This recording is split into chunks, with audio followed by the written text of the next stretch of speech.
മറ്റൊരു വിഷയമാണ് രാജീവ് ചന്ദ്രശേഖർ വലിയ കോടിക്കണക്കിന് രൂപയുടെ സർക്കാർ ഭൂമി മറിച്ചുവിറ്റു എന്നുള്ള തരത്തിലുള്ള ഒരു ആരോപണം വന്നിട്ടുണ്ട്. എങ്ങനെയാണ് ഒരു ബി.ജെ.പി. സംസ്ഥാന അധ്യക്ഷനെതിരെയാണ് വലിയ ആരോപണം ഉയർന്നത്? ഞാനതിൻ്റെ വിശദാംശം ഞാൻ പഠിച്ചിട്ടില്ല. അതുകൊണ്ട് എന്താണതിൻ്റെ കാര്യങ്ങളെക്കുറിച്ച് പഠിക്കാതെ ഞാനൊരു അഭിപ്രായം പറയുന്നത് ശരിയായിരിക്കില്ല. ഇങ്ങനെ മാധ്യമത്തിൽ കണ്ടു, ഏതൊരു ചാനലിലാണ് ഇങ്ങനൊരു വാർത്ത കണ്ടത്. അതിന് നിഷേധമായിട്ട് അവർ തന്നെ ഒരു കുറിപ്പും കൊടുത്തതായിട്ട് കണ്ടു. അത് തീർച്ചയായിട്ടും അങ്ങനെ ഒരു ആക്ഷേപം വന്ന നിലയിൽ തീർച്ചയായും അത് പരിശോധിക്കേണ്ടതാണ്. രാഷ്ട്രീയ രംഗത്ത് പ്രവർത്തിക്കുന്ന നേതാക്കൾ രാഷ്ട്രീയം സംശുദ്ധമായിരിക്കണം. ഇപ്പം നിങ്ങൾ ഇവിടുത്തെ ഈ ട്രീറ്റ്മെൻറ്റ് പ്ലാന്റ് രാഷ്ട്രീയത്തിൻ്റെ അശുദ്ധിയാണ്, രാഷ്ട്രീയത്തിൻ്റെ മലിനസതയാണ്, രാഷ്ട്രീയത്തിൻ്റെ അഴിമതിയാണ് ഈ എല്ലാ പ്രശ്നങ്ങൾക്കും ഇവിടെ അടിസ്ഥാനം.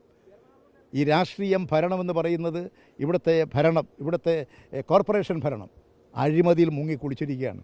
അതിൻ്റെ ഫലമാണ് ഇന്ന് അനുഭവിക്കുന്നത്. അതുകൊണ്ട് അഴിമതിരഹിത രാഷ്ട്രീയത്തെയാണ് നമ്മൾ പ്രോത്സാഹിപ്പിക്കേണ്ടത്. അഴിമതിക്കെതിരായിട്ടുള്ള പോരാട്ടമാണ് ഉണ്ടാകേണ്ടത്. അത് എല്ലാ രംഗങ്ങളിലും ഉണ്ടാകേണ്ടത്. ഇതിൽ രാഷ്ട്രീയ നേതാക്കൾ സംശുദ്ധരായിരിക്കണം, സംശയത്തിന് അതീതരായിരിക്കണം. ആ കാര്യങ്ങളെല്ലാം വരും ദിവസങ്ങളിൽ കൂടുതൽ വ്യക്തമാകുമെന്നാണ് ഞാൻ മനസ്സിലാക്കുന്നത്. ഈ PMCയിൽ നിന്ന് CPM പിന്മാറാനുള്ള തീരുമാനം അത് CPIയുടെ എതിർപ്പല്ല, മറിച്ച് മതമൗലികവാദികളുമായി രഹസ്യ ചർച്ച CPM നടത്തിയെന്നാണ് BJP പറയുന്നത്. BJPക്ക് എന്തും പറയാം, അവരെന്തൊക്കെ പറയുന്നുണ്ട്. അവർ പറയുന്നതിന് മുഴുവൻ മറുപടി പറയാൻ തുടങ്ങിയാൽ എവിടെ എത്തും? അവരുടെയൊന്നും ഞാനത് വലിയ ഒരു ഗൗരവമുള്ള വിഷയമായി കാണുന്നില്ല. കാരണം അവരിങ്ങനെ പലതും പറഞ്ഞുകൊണ്ടിരിക്കും. അങ്ങനെ പറഞ്ഞോട്ടെ. ഇവിടെ ഇടതുപക്ഷ ജനാധിപത്യ മുന്നണി എന്നുള്ള നിലയിൽ മുന്നണി പ്രവർത്തിക്കുന്നു. ആ മുന്നണി എല്ലാ കാര്യങ്ങളും ചർച്ച ചെയ്യുന്നു. ആ മുന്നണി എല്ലാ പാർട്ടിക്കകത്തും ചില പ്രശ്നങ്ങൾ ഉയർന്നു വരുന്നത്. ഒരു പാർട്ടിക്കകത്ത് BJPക്കകത്ത് എന്തെല്ലാം അഭിപ്രായങ്ങളുണ്ട്, RSSും BJP RSSൻ്റെ അകത്ത് എന്തെല്ലാം പ്രശ്നങ്ങളുണ്ട്. RSSും BJPയുടെ നേതൃത്വം നമ്മൾ തർക്കമില്ലേ? അതുകൊണ്ട് അതാകെ ഇല്ലാതായി എന്ന് പറയാൻ പറ്റുമോ? ഇവിടെ ഒരു മുന്നണിയാണ്. ആ മുന്നണിയാകുമ്പോൾ സ്വാഭാവികമായും പ്രശ്നമുണ്ടാകും.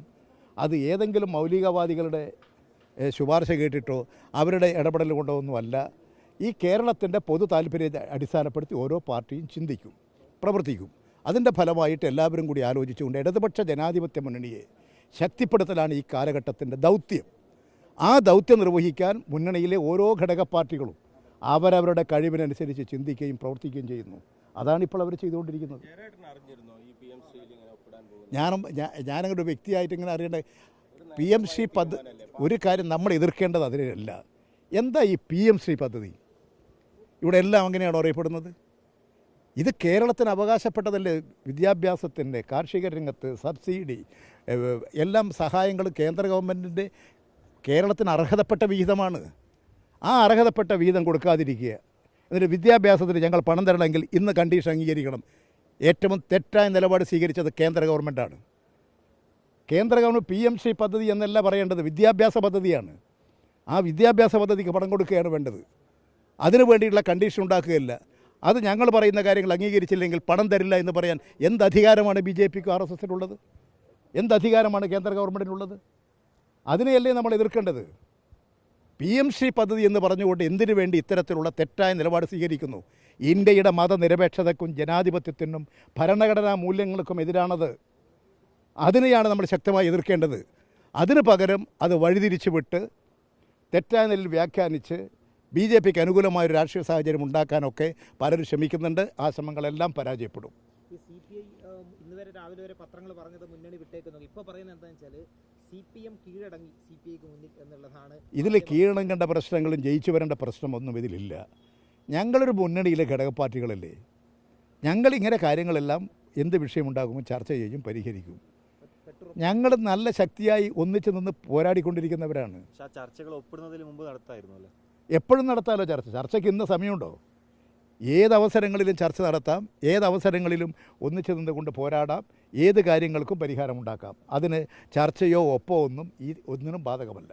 ഇതിൽ ആദ്യം തന്നെ വേണ്ടിരുന്നത് കേന്ദ്ര ഫണ്ടാണ്, ആരെങ്കിലും വീട്ടിൽ നിന്ന് കൊണ്ടുവരുന്ന ഫണ്ടല്ല എന്ന് പറഞ്ഞുകൊണ്ട് പരസ്യമായി അത് പറഞ്ഞുകൊണ്ട് അതിൽ ഒപ്പിടുന്നതായിരുന്നില്ലേ? ഞാൻ പറഞ്ഞു വരുന്നത് ഈ ഒപ്പിടുന്നതിനെ ഈ ഫണ്ടുമായിട്ട് താരതമ്യപ്പെടുത്താനും കൂട്ടിച്ചേർക്കാനും പാടില്ല. ഇത് ഒരു വിദ്യാഭ്യാസ പ്രോജക്റ്റ്, അത് ആ പ്രോജക്റ്റായി കാണണം. എന്തിനാ കേന്ദ്ര ഗവൺമെൻറ് നിങ്ങളിത് ഒപ്പിട്ടാൽ ഇത് തരൂ?